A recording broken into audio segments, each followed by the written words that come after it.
cuando el organismo encargado de la OMPE señala y dice, oigan, ese partido es el único que ha cumplido. O sea, eso debería tener algún mérito, ¿no? Sobre todo cuando resulta que en las últimas elecciones la OMPE salió y dijo, solamente hay un partido que ha cumplido con todo.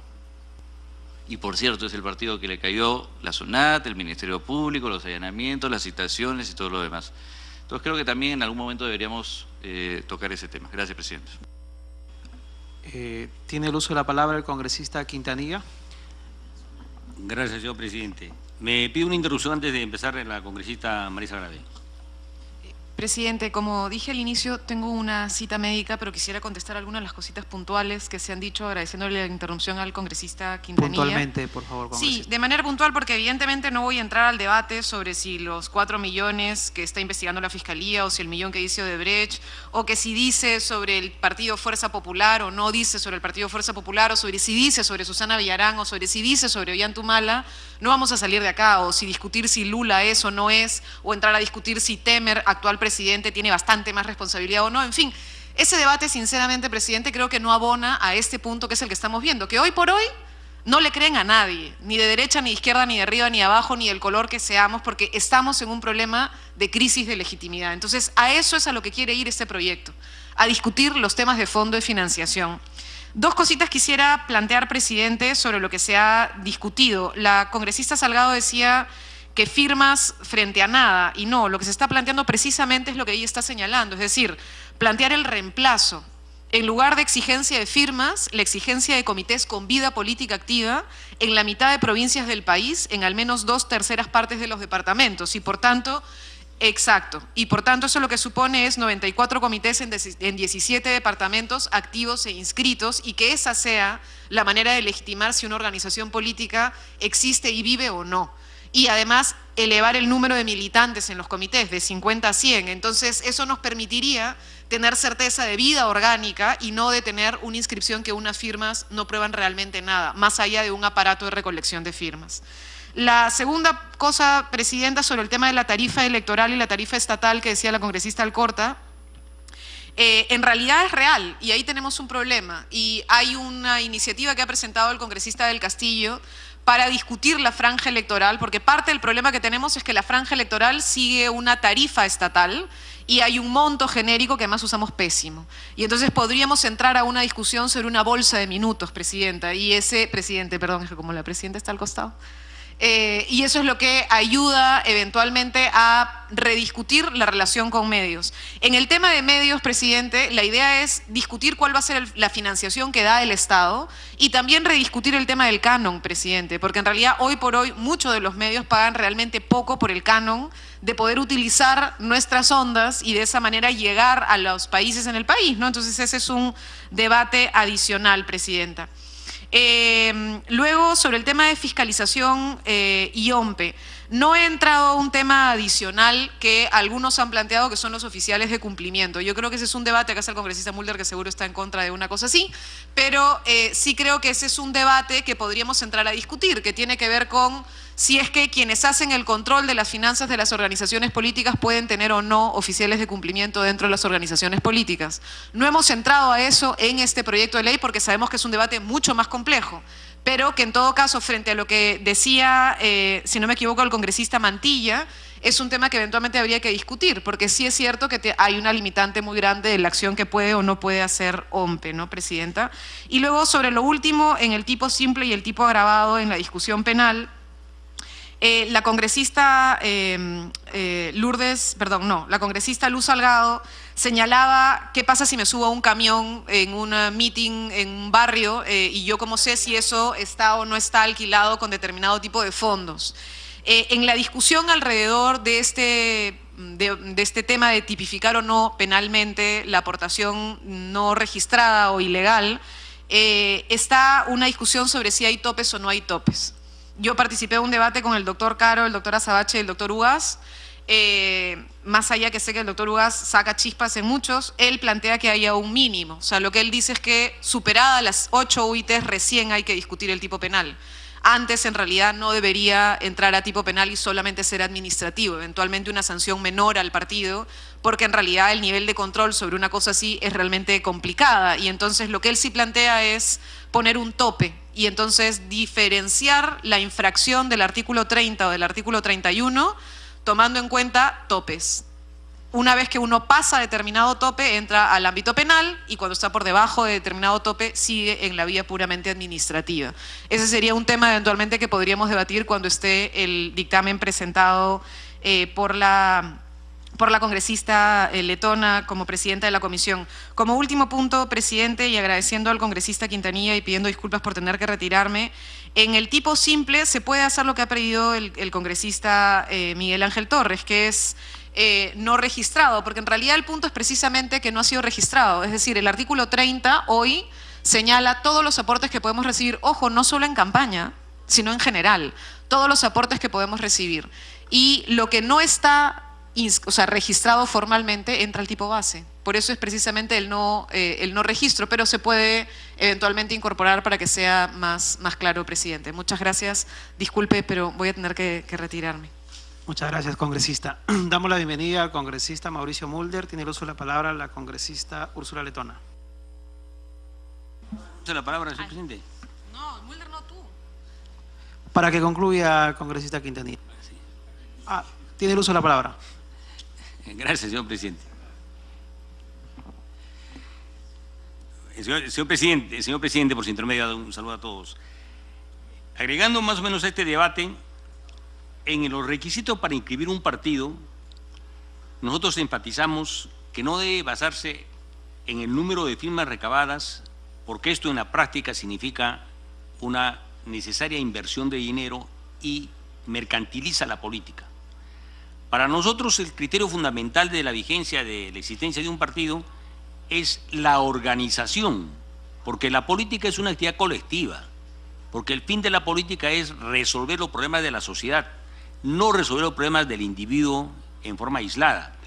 Y en este sentido un criterio básico es partir, ¿qué debe cumplir un partido para demostrar su existencia? Son sus estatutos. Si en el estatuto del partido dice habrá un congreso nacional cada 2 años, el no cumplir el estatuto, haciendo el congreso a los 2 años, significa una infracción que demuestra su debilidad y no existencia. En este sentido, en nuestra opinión, nosotros deberíamos enfatizar el cumplimiento de los estatutos con el cual el partido se ha inscrito y que significa la existencia de una determinada organización. Ya señaló la congresista Marisa Glave, hay que ver el número de militantes en cada comité, el número de comités en cada región, departamento y a nivel nacional. Eso demuestra realmente la existencia. Es más difícil construir un vientre de alquiler demostrando que funciona colectivamente esa organización que recolectando las firmas, que es simplemente una inversión. Ese es un criterio fundamental.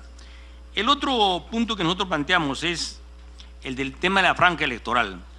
Nosotros queremos de que el costo no sea lo que determine la buena o mala campaña, sino el mensaje, el debate programático.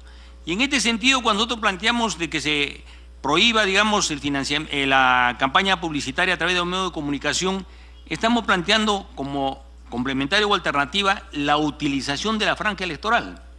Yo quiero recordar aquí que el artículo 66 de la Constitución señala que los recursos naturales son patrimonio de la nación y un recurso natural es el espectro de radioeléctrico. O sea, las emisoras, los canales de televisión, las radios están haciendo el uso de una concesión cuyo patrimonio pertenece al Estado y dice el Estado es soberano en su aprovechamiento.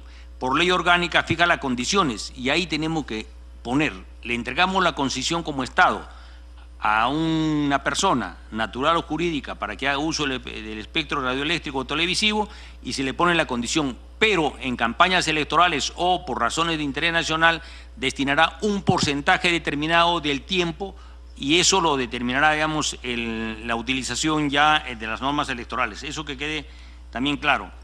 Y finalmente, en el problema, digamos, de que había una queja de que estaban citando, lo dijo el congresista Miguel Torres, a miles de ciudadanos y que ciertamente puede ser más costoso que vengan desde provincias a Lima. Si aportaron 300 soles en su provincia, no van a venir a Lima a declarar que sí es verdad que sí declararon.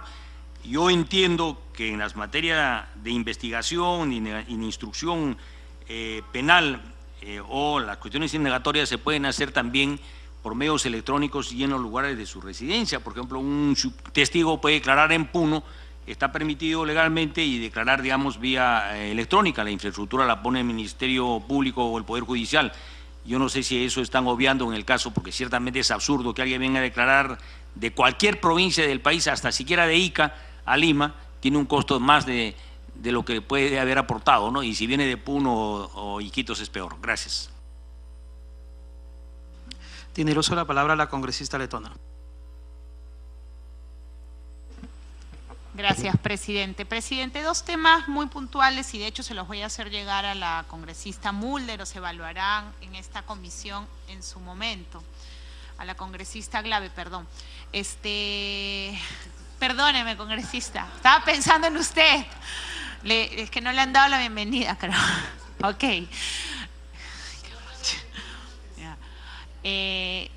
Yo creo, presidente, que es bien importante en este punto tener en cuenta que la congresista Glave ha planteado varios aspectos de la reforma electoral que hemos ido abarcando en el marco de los rangos. Las primeras con normas con rango de ley, la segunda la reforma constitucional, pero por ejemplo ella está pidiendo que se elimine la valla electoral cuando estamos viendo hoy el financiamiento. Yo lo que creo es que, y lo que he podido percibir, presidente, es que hay bastante consenso en abrir el debate, también un poco propiciado por el Poder Ejecutivo respecto a la calificación del tipo penal financiamiento ilegal. Y ahí coincido con los colegas en que hay que ser extremadamente cuidadosos en la tipificación. Para eso sería importantísimo, presidente, que se pueda revisar lo que acaba de implementar España. Me causó muchísimo desconcierto académico la figura que han creado del auditor externo. Es una persona distinta al partido político que es escogida por una especie de tribunal de honor, que es una persona con trayectoria, que es el auditor de campaña, lo que nosotros en nuestra legislación hemos denominado el responsable de campaña. Creo que funciona mirar, es verdad que no somos países OCDE ni países europeos, pero hay experiencias que sin mayor gasto podrían ser implementadas y me encantaría que se puedan revisar. Hay mucha doctrina y bastante referencia académica respecto a esta reforma española.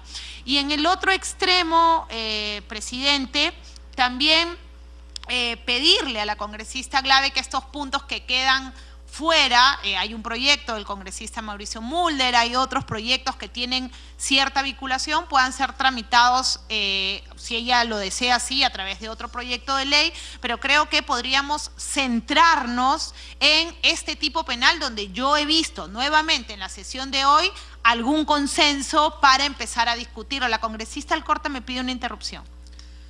Tiene el uso de la palabra, congresista. Gracias, presidente. Tomando como referencia lo que va a explicar la congresista letona y tomando obviamente la propuesta del congresista Mauricio Mulder, que se encuentra acá en la sala, justamente hace un rato yo misma hablé sobre el tema del proyecto de ley del señor Mulder, de que las elecciones, para no tener estas aventuras políticas que llevan al país a la desgracia, como ya hemos visto en los últimos años, de improvisados que se presentan en este país, de aventureros de la política, justamente la propuesta era que tener 3 años por lo menos de registro en un partido.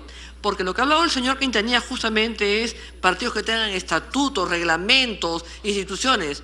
Y el señor Guzmán, señor presidente, a través suyo, justamente lo que se le reclamó al partido señor Guzmán, no me acuerdo el nombre, pero el dueño era del partido, Aurio Segarra, todos por el Perú, encima se llama el señor, eso es como todas las manos blancas, todos... Eso me hace acordar al alcalde de Chiclayo, manos limpias, está terminado preso, poner plata entre sus calzoncillos el señor. Es verdad. Encontrado la plata, millones entre sus calzoncillos y los sencillos en los zapatos. Y se llamaba manos limpias. Está preso. Entonces en el caso del señor Guzmán y todos por el Perú estamos fregados, pues. Porque estamos todos por el Perú, el señor le pidieron estatuto, reglamento, referentes, institución, no tenían absolutamente nada. Y como lo dije anteriormente, finalmente lo votan de esa agrupación porque se quiso apoderar del partido. La pregunta es de qué financió, cómo financió este señor, su campaña, porque hasta el final la peleó. Pero además, reitero, señor presidente, y como la propuesta de la señora Úrsula Letona, que no presta atención, presidente, obviamente si el señor no tiene cómo financiarse, el señor ha tenido por lo menos 5 años, como la señora Verónica Mendoza, para hacer un partido y escribir firmas. Reitero, la señora Verónica Mendoza firmó el proyecto de insistencia del Ejecutivo para llevar la valla a 700.000 firmas. Ella misma lo firmó. Así es, pues, hasta por insistencia, porque el gobierno lo observó. Entonces, por eso pedía yo coherencia. Entonces, 3 años de partido sí, pero al señor Moradito, al señor Guzmán, le pidieron pues estatuto, el partido, el reglamento, fueron generosos, el jurado fue generoso, la OMP, todos fueron generosos y no pudo presentar absolutamente algo que los identificara. Eso es una aventura para el país y eso es lo que trata de evitar. No podemos perder más el tiempo, al contrario hay que ir por la busca del tiempo perdido. Gracias. Para que continúe el congresista Letona. Gracias, presidente. En la línea de evitar justamente, congresista Mulder. Gracias. Tiene el uso de la palabra el congresista Mulder. Gracias por la interrupción. Justamente para poder seguir en la línea de lo planteado por la congresista Lourdes Arcorta, solicitar que el proyecto